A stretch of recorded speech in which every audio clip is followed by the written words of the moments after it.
there was this preaching that I watched by TD Jakes, and he was saying how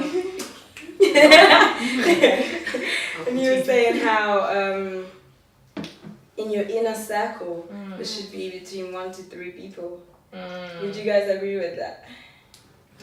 I think. What do you say? There's a 1 to 4. I do.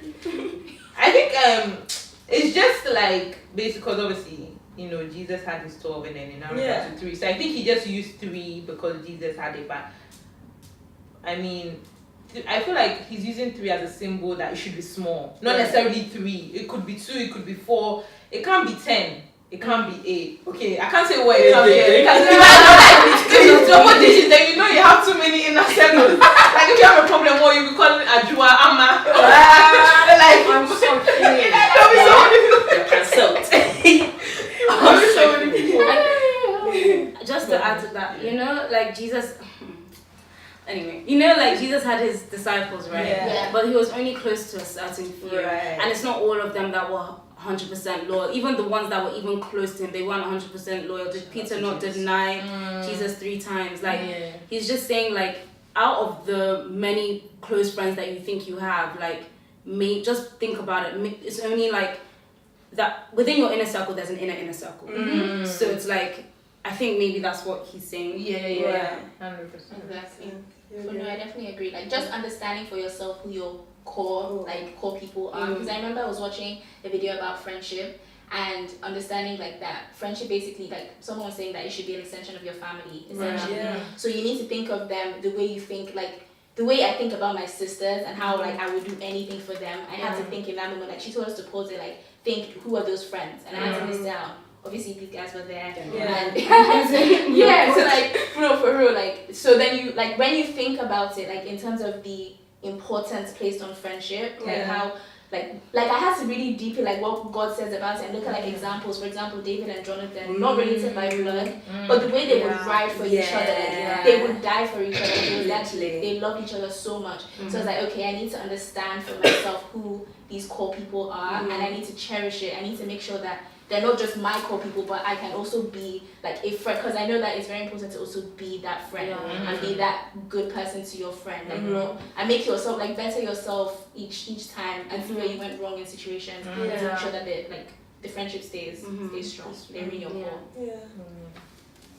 I'd say don't get scared when you're in a okay. For the way I perceive it is, I kind of do follow Jesus' model, and say I've got 12 guys who, at some point, those 12 will hear the same information. For me personally. So like something might happen in January and person number 12 hears it in November. You already know, but you heard it. Like you heard it when you needed to hear it, kind of thing. But then like according to seasons, who the people, my immediate response team, like say there's an emergency, the people I'm calling to come to the scene right away, that fluctuates. Like I could be going through a particular insecurity and I know let's say if it's got that, like she's dealt with that particular insecurity and she's overcome it, she's about to become my immediate phone call while I'm dealing with that. It's no reflection on the rest of them. These guys might hear about the incident a couple of days later, but my immediate go-to was her. So sometimes that aspect fluctuates, but like these guys are saying, always being certain of who who will get that information and who needs to know what and when. Because sometimes, like for me, what I found, sometimes God does this to protect us as well. Like you might be feeling some type of way, like I might be going through something and I don't call Gwen, but I have no idea what she's struggling with at the moment. And sometimes he's doing it to protect you, like you yourself are struggling to carry your own weight, and he's seeing, okay, you can't carry someone else's at the time. So that's why he gives you a group of people, because sometimes some people are going to be stronger while others are. Break it down. I like that. I was also going to ask, how would you advise the people who have long-time friends who are not Christians? So say for instance you're Christian but you have a long-time friend who is not Christian, who likes to drink, likes to party, and you're really trying to but honestly, like you're really trying to walk the walk, like with Christ and everything, and you still got these friends, and you call them best friends. Like, how would you advise? They're not your best friends. They can be your friends. They can be your friends. But like what Gwen was saying before, like as much as I'm feeding into you, you're also feeding into me. Right. It will be that one day like, oh, I'm feeling a bit down. You're saying, come out. I'm like, it's just come out. I go out, A, B, C, D, E, F, G happens. My spirit is crying. It's awkward. Like you have to be able to distance yourself, but they also need, I feel like as a Christian, you also have a responsibility to be that voice in their ear. Yeah. So it's not to say let go of them completely. That's just awkward. They were your friends for a reason. Yeah. Like you can't just drop people out of your life. You have to you can maintain like a relationship, and when they're ready, because they will be, when they're ready and they want to find God, you'll be there. Yeah. Not to completely drop them out. When they're ready and they're like, oh, do you want to go to church? You'll be like, yes, I do. You'll go with them to church. When they need help with stuff, you'll be there for them. Because if you drop them, they're gonna be like, that babe that dropped me, I don't want to go to church with her. That's the person you need to be going to church with. It's awkward. Yeah. So I think you have to be careful. Yeah. You need to know what distance you need to keep, because too close is dangerous. Too far apart is also dangerous. Because if you're too far apart from someone who needs you, that's a soul. Like you need to be in this walk. Yeah. So you need to keep the right distance in order. Yeah. So what if they're flatmates? You need to move out. I'm joking. I have people at uni who have done that, and purely because for me personally, like when you take the flatmate example, when I'm coming home, one thing I don't like people messing with is my personal space.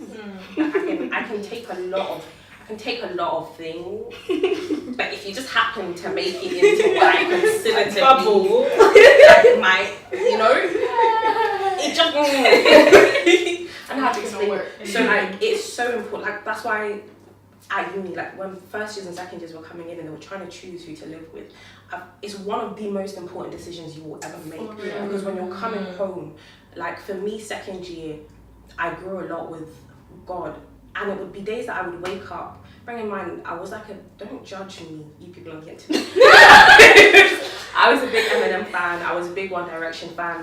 Kind of music that. Judge me. Bring out your Bible and judge me.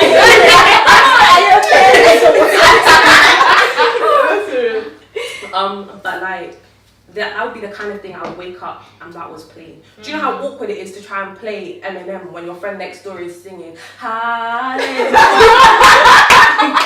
It's tight. You actually can't do it. Like those people, regardless, the people around you do influence you. There's that Bible. I don't know how the Bible verse goes, but it says something about is it bad character or bad people? Yeah. It's not the other way around. Like as much as we ourselves as Christians like to say, okay, I can go into this space and I'm all good. I'm a leading influence. The word never warns us. It never warns us about how we can influence other people. It warns us about how people can influence us. So don't play around with it like this at all. Like no. Because that's your secret place. Like you're coming home and all of a sudden, like you can be polluted by the world. For you to come and choose, like we're saying, everything's a choice. You have to be so careful with those things. So true. Definitely. Yeah. What was the question?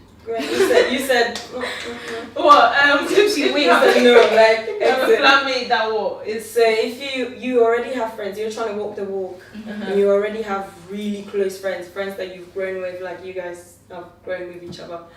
And now you're trying to walk the walk. How would you advise them? Like, because we're saying drop them, but obviously remain close to them. But at the same time, like you're really close to that person. How would you advise them to do that? Because I would say it's hard. I think I can't really say, because it depends on what the Spirit wants to do.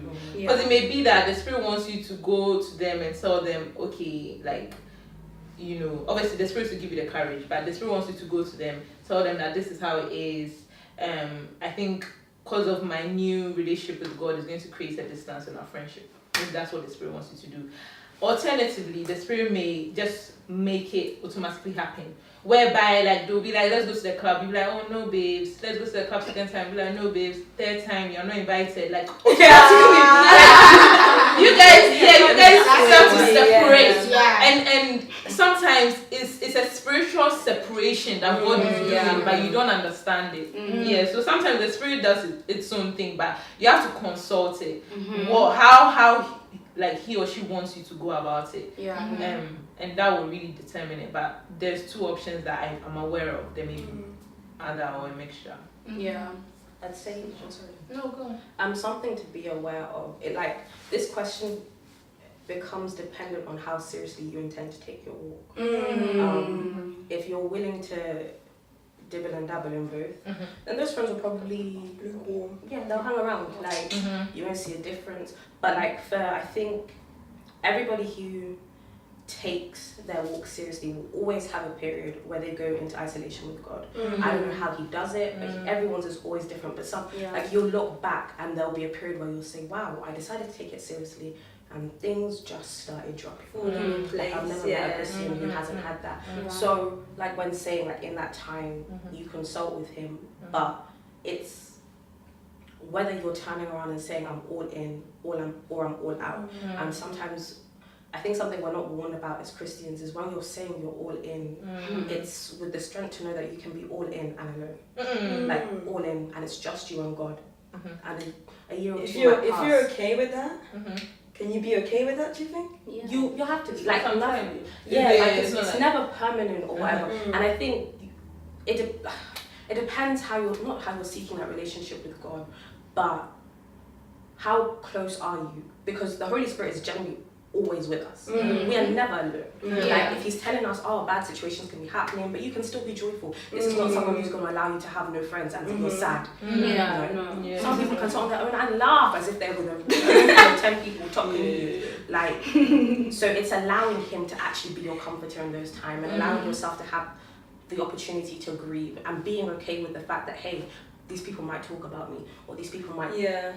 But you have to pick one side, and I think it's like once you become okay with the God, I'm giving you everything, and I will genuinely everything. And sometimes we struggle. Like for me, I know I struggled because I was like, I'm giving you everything, and I was still holding on. And it was tight. I was like, but this hand is empty, me. Like why? Like use this side. Like what's the issue? And eventually, when he came for the other side, it was a lot harder because it was me who was gripping onto it. And for me, I was dumb because some of the people he was trying to remove from, I wasn't dumb. No, I wasn't. He was trying to remove from my life. Like one of them messaged me to say I'm out. So I was like, what do you mean you're out? Like no, we're in this. Like we're friends. And God was like, okay. So the way they were removed hurt a lot more because I decided I'm gonna hold on to this. So like being obedient and listening to God's counsel, no matter how uncomfortable it makes you, like go for it, because you'll have no idea what happens when you have that moment of separation. And people always struggle with that when he tells you, oh, release this music for a little bit, or he tells you, hey, remove these TV shows for a little bit, or hey, you enjoy knitting more than you enjoy talking to me, put the needles down. Whatever your thing is, you're always gonna be, it's always going to be separated from, especially if you're someone where all of a sudden your friends are sitting anywhere close to his throne. Straight up. All of us who know God is a jealous God. If it even looks like it's neat, it's God. Like that helps keep me in check. Like if it was saying about our friendship not working unless all of us were good with God, so 100%. Because all of us are growing. You can be, if your whole friendship group is growing and you've decided to stay stagnant, where are you? And you can't blame them. You can't blame them because you're I mean, you guys you see it? So like, it's always when you're working on yourself. Like if you turn around, like no matter how it goes, God tells you to release other people. If you turn around and tell him your concerns, he'll reply to you, but God, I'm scared I'm going to be alone. What you'll find in my Bible verse, I never learn. I never forsake you. Oh God, I need other friends, and all of a sudden he's telling you, stop going to the club. Because you guys always go on a Wednesday, but there's this Christian society that's all on a Wednesday. Go and meet the people I'm about to put in your life kind of thing. And when it comes to how do you influence your friends, you cannot influence them unless you are 100% good. What 100% looks like in that season is whatever like you and God are doing, but you have to have him as your foundation, because if you can be swayed in any shape or form, it's just not worth it. No. Like, it's just not worth it. And you can't be praying the prayer, God, keep me away from temptation, and then walk to temptation. Before it knocks at your door, you go. So true. Yeah. So like, you just have to be okay before you go out there. When you don't have that at the back of your mind, it starts to creep in jealousy Yeah. and enviousness inside the friendship group. It is not a good foundation because what jealousy does is this. Yep. It grows you apart because you start to run your race but look at on your left and right, and that is not good. Yeah. Your relationship with God is vertical like this, no left, no right. Yeah. This one may be in the dream job.